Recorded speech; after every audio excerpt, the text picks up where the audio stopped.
मन बोल हरि हरि हरि बोल गोविंद माधव गोपाल बोल।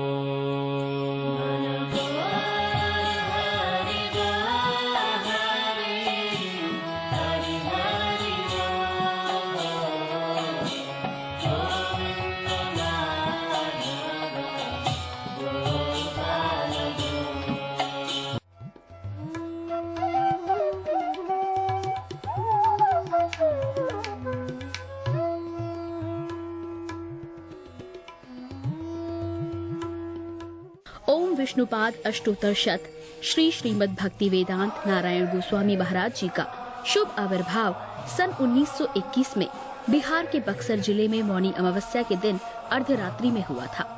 प्रारंभ से ही इनकी धर्म में रुचि थी। बचपन में ही उन्होंने गीता रामायण आदि का अध्ययन किया था। संसार से अत्यंत तीव्र वैराग्य होने के कारण 25 वर्ष की आयु में ही वे गृहस्थ जीवन त्याग कर मठ में निवास करने लगे। सन 1946 में उन्होंने नित्य लीला प्रविष्ट ओम विष्णुपाद श्री श्रीमद् भक्ति प्रज्ञान केशव गोस्वामी महाराज जी से विधिवत दीक्षा प्राप्त की तथा सन 1954 में संन्यास ग्रहण किया। मथुरा में निवास करते हुए अपने गुरु की आज्ञा तथा कृपा से अनेक ग्रंथों का हिंदी भाषा में अनुवाद किया है। इनके प्रमुख ग्रंथ हैं श्रीमद् भगवद गीता, गीत गोविंद, जैव धर्म, वेणु गीत, भजन रहस्य, ब्रजमंडल परिक्रमा, श्री श्री वृहद भागवतामृतम। इन सभी ग्रंथों का English, Spanish, Dutch, French, German, Russian, Italian, Portuguese, Chinese आदि विश्व की अनेक भाषाओं में अनुवाद हो रहा है। लगभग पिछले 60 वर्षों से श्रील भक्ति वेदांत नारायण गोस्वामी जी महाराज ने भारत एवं विश्व के सभी प्रमुख देशों में शुद्ध भक्ति का प्रचार किया, अर्थात भक्ति योग की शिक्षा प्रदान की। श्रील गुरुदेव के भक्ति प्रचार कार्य से प्रोत्साहित होकर अमेरिका के ह्यूस्टन के मेयर द्वारा श्रीमान लीपी ब्राउन ने 31 मई सन 2003 को इन्हें ऑर्डिनरी सिटीजनशिप एवं गुडविल एम्बेसडर के सम्मान से विभूषित किया। सन 2003 में ध्वजाचार्य पीठ तथा विश्व धर्म संसद ने श्रील गुरुदेव को कृष्ण भक्ति, विश्व भर में सनातन धर्म के प्रचार प्रसार तथा ब्रजमंडल के संरक्षण एवं पुनरुद्धार हेतु अनेक अथक प्रयासों के लिए योगाचार्य की उपाधि से सम्मानित किया। इस प्रकार संपूर्ण विश्व में प्रेम धर्म का प्रचार प्रसार करते हुए श्रील भक्ति वेदांत नारायण गोस्वामी जी महाराज ने 29 दिसंबर 2010 को श्री जगन्नाथपुरी में अपनी भौम लीला को संवरण किया। वे अपनी दिव्य शिक्षाओं में और अपने निष्कपट आश्रित जनों के हृदय में सर्वदा विराजमान हैं।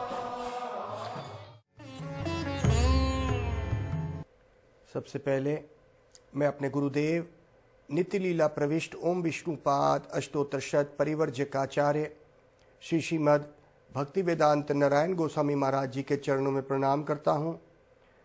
नित्य लीला प्रविष्ट ओम विष्णुपाद अष्टोत्तर शत परिवर्जिकाचार्य श्री श्रीमद् भक्ति वेदांत स्वामी शिला प्रभुपाद के चरणों में प्रणाम करता हूँ।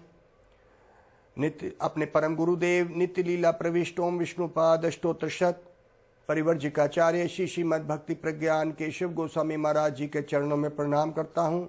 आप सब भक्तों का, श्रोताओं का, दर्शकों का इस कार्यक्रम में स्वागत है। जैसा कि हम पिछले कार्यक्रम में भी चर्चा करते आए हैं उपदेशामृत की, आज का भी एक वही श्लोक जिसके ऊपर हम पहले कुछ चर्चा कर चुके हैं। ये श्लोक 10वां है उपदेशामृत का, जो रूप गोस्वामी ने लिखा। अगर कोई व्यक्ति सच में ही बड़े गंभीरता से भक्ति को लेता है तो इस ग्रंथ को उसको ज़रूर ही अपने जीवन में ढालना पड़ेगा। ये श्लोक क्या कहता है? कर्मेभ्यः पारितो हरे प्रत्ययुर ज्ञानिनाश तेभ्यो ज्ञान विमुक्तम भक्ति परम प्रमयका निष्ठा तथास तेभ्यस्त पशुपाल पंकज दृशा अपि स राधिका प्रेष्टये तद्वद इयम तदीय सरसी न आश्रयत क कृति। कहते कौन ऐसा व्यक्ति है, क कृति कौन ऐसा करेगा? अगर वो सच में ही भक्ति में गंभीर है तो कौन ऐसा व्यक्ति है जो राधा जी की तत्व को ना समझे, जो अगर कृष्ण को भजन करने आया है और राधा जी से अभिन्न, नॉन डिफरेंट राधा कुंड पर वास ना करे, रहे ना। ये श्लोक ये कह रहा है कि ये संसार में कुछ तो हो गए कर्मी, जो कर्म करते हैं, अपना जो भी कमाते हैं, खाते हैं, इस संसार के भोग विलास में पड़े हैं, उनको जीवन का कुछ नहीं पता, कब समाप्त हो जाए, जन्म मृत्यु का जो बंधन है कुछ नहीं पता है। तो कहते हैं, इनको कहते हैं कर्मी। उनका कोई आध्यात्मिकता से कोई लेन देन नहीं है। तो कहते हैं सबसे नीचे आते हैं ये कर्मी, जो जिनका जीवन और जानवर जीवन में कोई अंतर नहीं है। ये हो सकता है कि बड़ी गाड़ी रख लें, हो सकता है कि बड़ा घर हो जाए, लेकिन उनका जो जीवन को देखने का ढंग है वो जानवरों के समान है। क्या कहते हैं? आहार, निद्रा, भय, मैथुन, खाना पीना, सोना, परिवार कर लेना, ये तो जानवर भी कर रहे हैं। इताद पशुभिर च नरानाम। तो कर्मी जो कर्म करते हैं सिर्फ, लेकिन ऐसे कर्म तो जानवर भी कर रहे हैं। तो यहां पे कर्मेभ्या पारितो हरे, कर्मियों से परे, प्रत्ययुर ज्ञानीनाश, उसके ऊपर ज्ञानी होते हैं। ज्ञानी कौन होते हैं? वो इस ज्ञान में तो होते हैं जो ये समझते हैं कि ये जीवन एक दिन छूट जाएगा, मैं बूढ़ा हो रहा हूं, एक दिन परिवार छूट जाएगा, एक दिन मैं आया था और एक दिन मेरे को इस संसार को छोड़ के जाना है। ये ज्ञान है। ये ज्ञानी अगर सिर्फ ज्ञान को बढ़ाने के लिए ही शास्त्र अध्ययन करते हैं तो ये भगवान को निराकार या ब्रह्म रूप में मान सकते हैं, क्योंकि ज्ञान की दृष्टि से हम भगवान को नहीं देख पाएंगे। उनके लिए क्या है? प्रेम आंजना क्षुरिता भक्ति विलोचनेना संत सदैव हृदयेषु विलोक्षयन्ति यम श्याम सुंदर अचिंत्य गुण स्वरूपम गोविंदमादि पुरुषम तमहम भजामि। कहते हैं उस गोविंद का मैं भजन कर रहा हूं। ब्रह्मा जी कह रहे हैं उनका भजन क्यों कर रहा हूं? कहते हैं और वो कौन देख सकते हैं उनको? जिनके आंखों में प्रेम है, उन्होंने प्रेम का काजल लगाया हुआ है। प्रेमांजना क्षुरिता, अपने चक्षु में उन्होंने प्रेम का अंजन लगाया हुआ है। भक्ति विलोचनेना, ये प्रेम का अंजन का मतलब है कि उनकी भक्ति भाव है, उनकी आंखों में भक्ति का भाव है। भक्ति विलोचनेना संत सदैव, संत लोग सदैव हृदयेषु, अपने हृदय में उन लीलाओं के दर्शन कर रहे हैं। जिनके आंखों में प्रेम है वैसे संत अपने हृदय में उन लीलाओं को प्रकट दर्शन कर रहे हैं और साक्षात रूप में अपनी आंखों से भी कर रहे हैं। विलोक्षयंती यम श्याम सुंदर अचिंत्य गुण स्वरूपम, वो श्याम सुंदर जिनका वो मनन कर रहे हैं, भजन कर रहे हैं अपने प्रेम भरे आंखों और भावों से। तो कहते हैं उनके उस श्याम सुंदर के गुण बड़े अचिंत्य हैं, हमारे इस भौतिक चिंतन से दूर हैं। इसलिए कहते हैं ज्ञान नहीं चलेगा भाई। तो ज्ञानी लोग भी अपने ज्ञान से एक ज्ञान के शुष्क स्तर तक पहुंच जाते हैं कि भगवान ब्रह्म है, भगवान निराकार है। तो इस खुश्क या शुष्क ड्राई फिलॉसफी ज्ञान उनको सिर्फ भगवान के निराकार तक ले जाती है। और योग से एक व्यक्ति भगवान के परमात्मा रूप तक पहुंच सकता है कि भगवान परमात्मा रूप में सब हृदय में विराजमान है। योग क्या होता है? ज्ञान योग में ब्रह्म ज्योत नजर आती है। योग से जो अष्टांग योग है जिसमें यम, नियम, आसन, प्राणायाम, प्रत्याहार, धारणा, ध्यान और समाधि, ये जो हमारे 8 सीढ़ियां लगी हुई हैं, ये एक व्यक्ति को परमात्मा ज्ञान तक पहुंचाती हैं। ये भी एक ज्ञान है। तो कहते हैं ज्ञानी का स्तर उन कर्मियों से तो अच्छा है जो इस संसार के भोग विलास में पड़े हैं। यहाँ पे रूप गोस्वामी इस श्लोक में कह रहे हैं कर्मेभ्य पारितो हरे प्रत्ययुर ज्ञानीनाश, और उसके ऊपर ज्ञानी आते हैं। कहते बहुनाम जन्म नाम अंते, बहुत जन्मों के अंत में जब एक ज्ञानी इस नतीजे तक पहुंचता है, वसुदेवम सर्वमिति, जो भगवान वसुदेव हैं अर्थात कृष्ण हैं, वो सब कारणों के कारण है, वो यहां तक पहुंचता है। तो कहते हैं तेभ्यो ज्ञान विमुक्तम, जब ये सब ज्ञानों से एक व्यक्ति मुक्त हो जाता है, अपने आप की बुद्धि को वो अहंकार से खत्म करके अब उस ज्ञान से प्रेम की तरफ जब बढ़ता है, तेभ्यो ज्ञान विमुक्तम, ज्ञान से विमुक्त होके तेभ्यो ज्ञान विमुक्तम भक्ति परम प्रमयिका। फिर वो भक्ति करने पे जब आता है, अर्थात उस ज्ञान, कुछ स्तर का ज्ञान तो हमें चाहिए। मैं कौन हूँ, भगवान है, भगवान का क्या संबंध है मुझसे, भगवान का क्या रूप है, इसको ज्ञान कहते हैं जो हमें भक्ति में आगे बढ़ाए। लेकिन जो हमें को परमात्मा और ब्रह्म ज्योत का ज्ञान देता है, उसको यहाँ पे त्यागने के लिए कहा। अब उस ज्ञान को लेके कहते हैं भक्ति परम प्रमयिका निष्ठा तथा। उनको फिर उस भक्ति में निष्ठा होती है। तेभ्यस्त पशुपाल पंकज दृशा अपि स राधिका।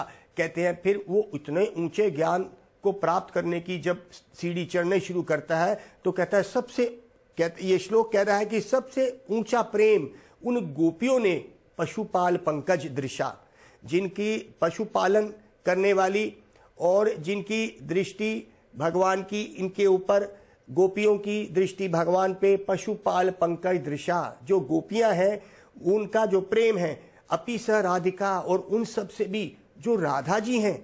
अर्थात ये राधा जी कौन है? मैंने जैसे कल भी बताया था, जैसे ही हम राधा का नाम लेते हैं तो एक संसार के कामुक या काम में पड़े हुए व्यक्ति को इस संसार के स्त्री और पुरुष का संबंध नजर आता है। ये बात इस राधा कृष्ण के संबंध में इस्तेमाल करना एक बहुत बड़ी अज्ञानता है। मैं आपको एक अपना ही आप बीती बताता हूं अपने जीवन की। मंदिर में मैं जाता था, रोज जाता था, जाता भी हूं। तो उस मंदिर, जो हमारे गुरुदेव का मंदिर है, उसके बाहर रोज एक लड़का और लड़की अपने मोटरसाइकिल पे आते थे और रोज बड़े उत्साह से मंदिर जाते हैं। 2 मिनट के लिए राधा कृष्ण के दर्शन करते हैं और वापस मोटरसाइकिल पे बैठ के चले जाते हैं। तो कई दिन हो गए उनको आते हुए, तो मैंने एक दिन उनको रोका। मैंने उनको बोला, भाई आप दोनों आते हैं, ऐसा लगता है अभी आपका विवाह नहीं हुआ है, उम्र आपकी कम है, तो आप यहाँ पे क्या करने आते हैं? कहते हैं, देखिए हम लोग आते हैं यहाँ पे, हम राधा और कृष्ण को देखते हैं, हम देखते हैं इनकी जोड़ी कितनी अच्छी है और कितना इनका प्रेम होगा कि पूरी दुनिया इनकी पूजा करने लगी। काश ऐसी जोड़ी हम भी बन के दिखा दें। अर्थात राधा कृष्ण का उन्होंने अपने ऊपर ले लिया कि हम भी राधा कृष्ण जैसा प्रेम करेंगे। ये एक घिनौना अपराध और अंधकार की सीमा का अंत भी नहीं, इतना बड़ा अंधकार, क्योंकि उनको कोई संग नहीं हुआ, वो अपने ही हृदय के भावों को राधा कृष्ण के ऊपर डाल रहे हैं। राधा कृष्ण का अगर ऐसा कामुक प्रेम होता तो बड़े बड़े सुखदेव गोस्वामी, बड़े बड़े महात्मा और ऋषि उनको याद कर करके उनके गुणों को, इस संसार की मोहमाया, परिवारों को त्याग देना, ये कैसे हुआ? क्योंकि वो शुद्ध प्रेम और इस संसार का घिनौना काम, ये दोनों बहुत अंतर है। अगर भगवान भी इस काम के अंतर्गत आ गए तो वो भगवान नहीं है। अगर भगवान का राधा से ऐसा जो संबंध जो इस संसार का एक आदमी और औरत का है, तो फिर तो भगवान नाम की कोई चीज ही नहीं है। भगवान की भगवत्ता क्या हुई अगर वो इस काम के अंतर्गत आ गए? हमारे शास्त्र में कहा है, राधा कृष्णा प्रणय विकृतिर अलादनी शक्तिर अस्माद एक आत्मनाव अपि भुवि पुरा देहा बेधम गताउताउ श्री चैतन्य आख्यम प्रकटयम तद्वयम च ऐक्यम आप्तम राधा भाव दुति सुवलितम नौमी श्री कृष्ण स्वरूपम। हमारे रूप गोस्वामी भी बता रहे हैं और हमारे कृष्णदास कविराज महाराज इसको चैतन्य चरितामृत में लिखते हैं, राधा कृष्णा प्रणय विकृतिर। राधा जी कौन है? कृष्ण का प्रेम है। जैसे अगर मैं आपको कहूं कि आप अपनी मां से कितना प्रेम करते हैं, क्या आप दिखा सकते हैं? आप ये बोल देंगे बहुत प्रेम करते हैं, लेकिन अगर भगवान को हम बोले कि भगवान का प्रेम है कहां पे, तो उसकी वो आकृति रूप बना सकते हैं, और वो है राधा। तो राधा जी कौन है? भगवान का प्रेम का स्वरूप है। राधा कृष्णा प्रणय विकृतिर अलादनी शक्ति, ये भगवान की आनंद देने वाली शक्ति है। तो जब एक भक्त भगवान की भक्ति करने जाता है तो उसको क्या पता चलता है? उसको क्या चाहिए? वो कहता है मुझे कृष्ण प्रेम चाहिए। मैं कृष्ण से प्रेम कर सकूं।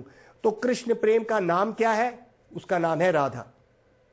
ये थोड़ा बहुत हम अपने शब्दों से तो कुछ तो कह सकते हैं, लेकिन जब तक संतों की और शुद्ध सदगुरु की कृपा नहीं पड़ती, इस तत्व को समझना बड़ा मुश्किल है। राधा पूर्ण शक्ति, कृष्ण पूर्ण शक्तिमान। अभी जैसे मैंने पहले श्लोक बोला था, राधा कृष्णा प्रणय विकृतिर अलादनी शक्ति रस्माद एक आत्मना भुवि पुरा देहा भेदम गताउताओ। उनका वो एक ही है, लेकिन लीला के लिए राधा पूर्ण शक्ति, कृष्ण पूर्ण शक्तिमान। राधा जिस तरह शक्ति है वो किसकी हो सकती है? शक्तिमान की। तो जिस तरह शक्ति और शक्तिमान में कोई भेद नहीं है, तो कहते हैं लीला रस विस्तारिते धरे दुई रूप। कहते हैं भगवान अपनी लीला करने के लिए किसी और स्त्री की तरफ नहीं भागते, अपनी ही शक्ति का विस्तार करके वो ऐसी गोपियों को और ऐसे खड़ा कर लेते हैं, तो उन्हीं में ही रमण करते हैं। अर्थात वो पूर्ण रूप से स्वतंत्र हैं और अब किसी के पीछे भागना नहीं होता है उनको।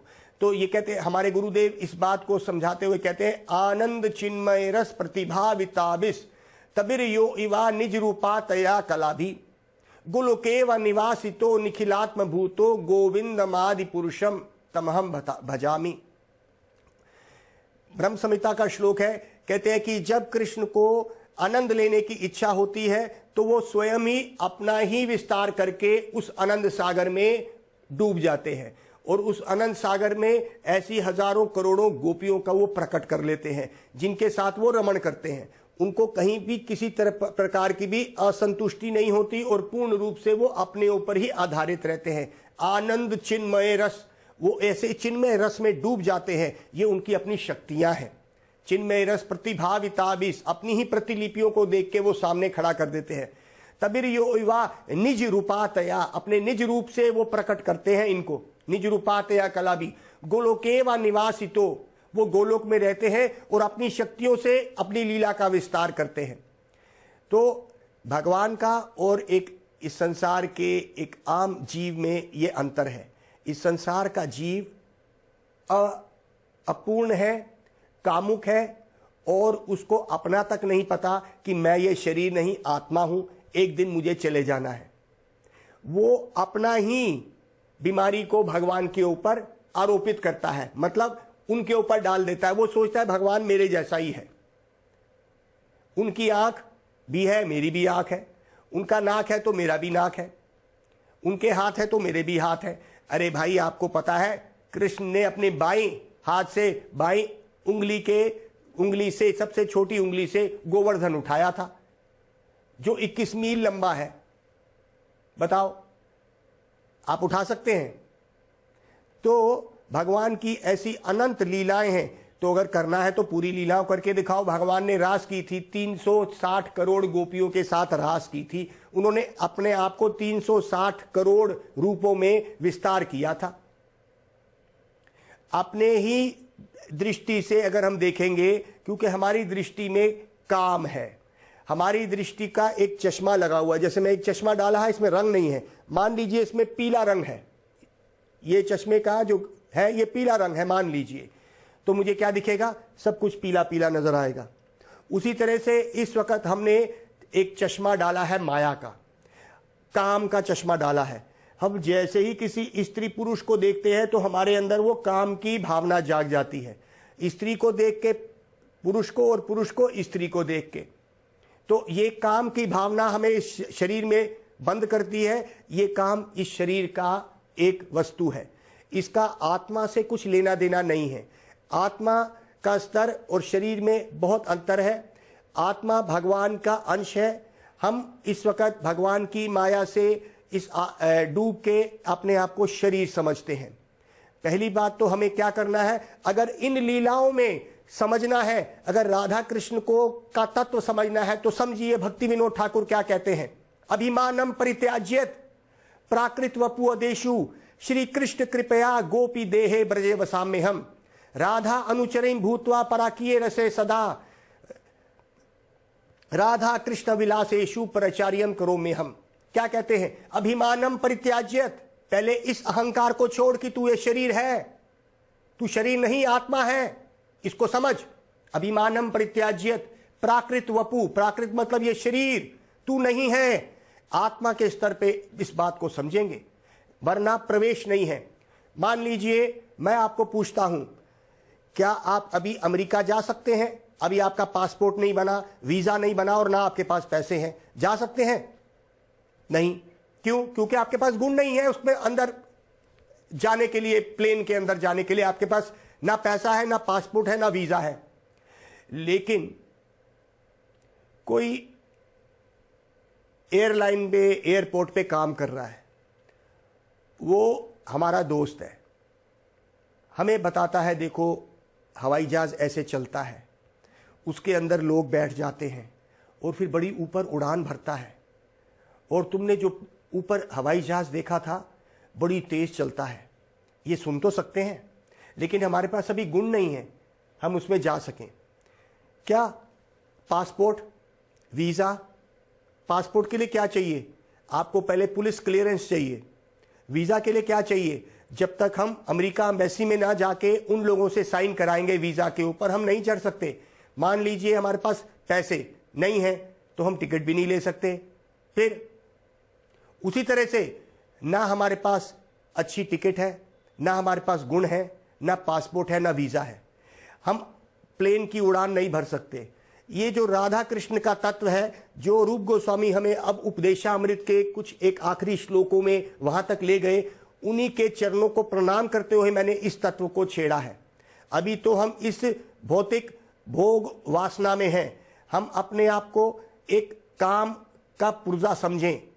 हमारे अंदर काम भरा हुआ है, हमें किसी भी प्रकार का हमारे पास गुण नहीं है। राधा कृष्ण के यहां तक कि लीला समझना तो दूर, नाम भी लेने के लिए हम इतने भी हमारे पास गुण नहीं है। लेकिन गुरु वैष्णवों ने कृपा करके हमें बोला कि देखो, चाहे आपके पास गुण नहीं है फिर भी आप इस महामंत्र को करो। तो जैसे मैंने बताया, ना हमारे पास गुण है उन ब्रज की लीलाओं के लिए कि ब्रज की लीलाएं क्या है, ना हमारे पास बुद्धि है।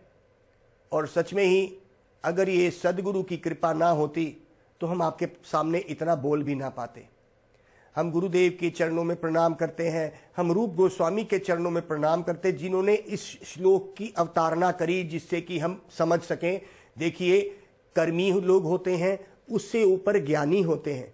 और ज्ञान भी कैसा? इस संसारिक ज्ञान नहीं, ज्ञान जो ब्रह्म का ज्ञान है, जो ज्ञान हमें बताए कि भगवान 3 रूपों में एक ही समय विराजमान रहते हैं। ब्रह्म ज्योत के रूप में, परमात्मा के रूप में सबके हृदय में और कण कण में रहते हैं, और भगवान स्वयं वो गोलोक वृंदावन में अपनी लीला भी करते हैं। जो लोग कहे, जो ब्रह्मवादी कहते हैं अरे भगवान नहीं कर सकते, तो फिर उनके भगवान नहीं कर सकते, तो इसका मतलब है उनके भगवान पूर्ण नहीं है। हमारे भगवान पूर्ण है, वो ब्रह्म ज्योत में भी रह सकते हैं, वो परमात्मा रूप में भी रहते हैं, और वो गोलोक वृंदावन में अपनी लीलाएं भी कर सकते हैं। इसीलिए जब वो लीला करते हैं तो क्या हम कुछ कर सकते हैं? हम इस संसार में रंग रंगीलिया, जो किसको काम कहा जाता है, भोग वासना कहा जाता है, हम तो कर सकते हैं। लेकिन भगवान के अंदर ऐसा कोई रस का गुण नहीं हो सकता। वही रस का गुण आत्मा के अंदर है, लेकिन क्योंकि वो शरीर से व्यक्त किया जा रहा है, वो काम है। जब ये आत्मा के स्तर पे उस रस को हम समझेंगे, इसीलिए कहा अभिमानम परित्याज्यत। भक्ति विनोद ठाकुर कह रहे हैं, पहले इस अभिमान को त्याग। क्या? कि तू ये शरीर है, तू किसी का पिता है, तू किसी की पत्नी है या किसी का पति है, तू आदमी है, तेरे अंदर ये भोग वासना है, इसको भूलना पड़ेगा। अभिमानम परित्याज्यत प्राकृत वपोदेशु श्री कृष्ण कृपया। तब कृष्ण की कृपा होगी, संतों की कृपा होगी, तब तुम्हें मंत्रों का दीक्षाएं मिलेंगी, संतों की कृपा से तुम उसमें प्रवेश कर पाओगे। अर्थात तब तुम्हें पासपोर्ट मिलेगा, पासपोर्ट से तुम्हें वीजा तैयार होगा, और अगर तुम्हारे पास अच्छे कर्म और भक्तों की कृपा रही, अर्थात तुम्हें टिकट के पैसे भी मिल सकते हैं, तब तुम उस प्लेन में, उस हवाई जहाज में बैठ के उड़ सकते हो। वो उड़ना क्या हुआ? वो उड़ना हुआ उस आध्यात्मिक संसार को समझना। हम इस भौतिक संसार के मल मूत्र के कीड़े बने हुए हैं। हमें इस संसार में, जैसे मैंने बताया, रोज वो मोटरसाइकिल पे चढ़ के एक लड़का और लड़की आते तो हैं, लेकिन वो अपने ही भावों को से वो भगवान के दर्शन कर रहे हैं। ये बड़ा अंधकार है, उनको नहीं समझ आती। इसी तरह से भागवतकार भी आजकल हो गए हैं, जो आम लोगों के काम वासना को रुझाने के लिए भागवत कर देते हैं, और 7 दिन की भागवत में 5 दिन तो उनका 10वां सिकंद, जहां पे राधा कृष्ण की उन गोपनीय लीलाओं को वो आगे बखान करते रहते हैं और एक मनोरंजन सा बना देते हैं। तो कहते हैं कि भागवत सुन के तो वैराग आना चाहिए। वैराग मतलब इस संसार से हमें एक घृणा हो जानी चाहिए कि हम कहाँ फंसे हैं, कहाँ आत्मा का वो जो शुद्ध प्रेम है। हम इस संसार में प्रेम खोज रहे हैं, प्रेम है नहीं, ये शारीरिक काम है जिसको हम प्रेम समझ बैठते हैं। और अगर हम किसी से सोचते हैं कि हम प्रेम कर रहे हैं, वो सिर्फ लेन देन के बनिए के सौदे होते हैं। आत्मा सिर्फ भगवान से प्रेम कर सकती है। जीवेरा स्वरूप होए कृष्णेरा नित्य दास। जीव का असली स्वरूप है भगवान का दास बनना। दास का मतलब है प्रेम। हम दास बन के उनके साथ प्रेम कर सकते हैं, उनके सखा बन के उनके साथ प्रेम कर सकते हैं, उनके साथ हम उनके वात्सल्य रस में माँ बाप के स्वरूप में उनके साथ हम वैसा प्रेम कर सकते हैं। जैसे जैसे संबंध हम चाहेंगे वैसा वैसा संबंध हमें दे सकते हैं। तो कहते हैं भाई ये सब लेने के लिए हमें किसकी कृपा चाहिए? अब मैं अगर एक बोलूँगा तो आप हैरान होंगे, बिना राधा जी की कृपा के। राधा जी कौन है? भगवान की शक्ति, भगवान की प्रेम शक्ति। भगवान की प्रेम शक्ति का सहारा लेते हुए कि हे प्रभु, कब ऐसा होगा कि इस संसार के प्रेम को, जिसको मैं प्रेम समझ रहा हूं वो काम है, कम से कम मैं ये समझूंगा। और उसके बाद हे प्रभु, तेरी प्रेम कब ऐसा होगा मेरे पे कृपा करेगा? अर्थात कब ऐसा होगा कि राधा जी मेरे पे कृपा करेंगी, वो प्रेम मेरे हृदय में आएगा जिस प्रेम से मैं भगवान को समझ पाऊंगा। कब ऐसा होगा कि गुरुदेव उस प्रेम को लेके आए? हम ये जानते हैं कि ऐसे सदगुरु बड़े ही कम हैं, है ही नहीं, लेकिन कहीं ना कहीं कोई ना कोई सदगुरु रहता है जो इस प्रेम को बांटेगा। ये हमारे गुरुदेव ने कहा कि वो चलती हुई धारा उस परंपरा की रुकती नहीं है, पतली और मोटी हो जाती है। कई बारी सदगुरु दिख जाता है बहुत सारे लोगों को लेके, कई बारी कहीं ना कहीं छुपा होता है, एक आदि शिष्य बना के छुपा होता है। धारा चलती जाती है। आप अगर इतने ही सौभाग्यशाली हैं तो आप सौभाग्यशाली नहीं भी हैं तो बन सकते हैं। भगवान का नाम लेना शुरू करिए, आपका सौभाग्य जाग जाएगा। कोई सदगुरु आके उस प्रेम को आपको देगा और ना चाहते हुए भी वो प्रेम आपको दे देगा, आपका जीवन सफल हो जाएगा। वरना इस संसार में जितना प्रेम दे दीजिए, धोखा खाने वाले हैं आप। ये आपके साथ धोखा होने वाला है जिसको आप प्रेम कह रहे हैं, आज नहीं तो कल, क्योंकि आए अकेले थे, साथ कोई देगा नहीं, शाम नहीं होने देगा, घर से बाहर निकाल देगा, मृत्यु के रूप में जैसी आएगी सब निकाल देंगे। इसलिए मेरे साथ बोलिए, जो चीज साथ जाएगी वो है हरे कृष्णा कृष्णा कृष्णा हरे हरे, हरे राम राम राम हरे हरे। गौर प्रेमानंदे हरि हरि बोल। मन बोल हरि हरि हरि बोल। गोविंद माधव गोपाल बोल।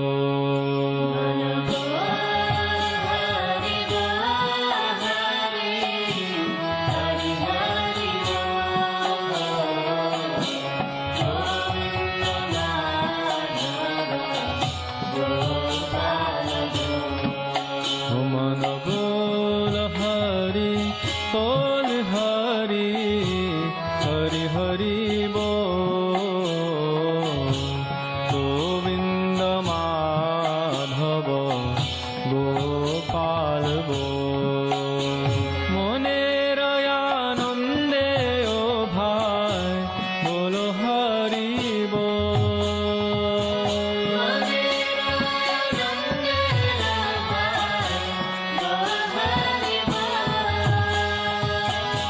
जनमे जनमे सुखे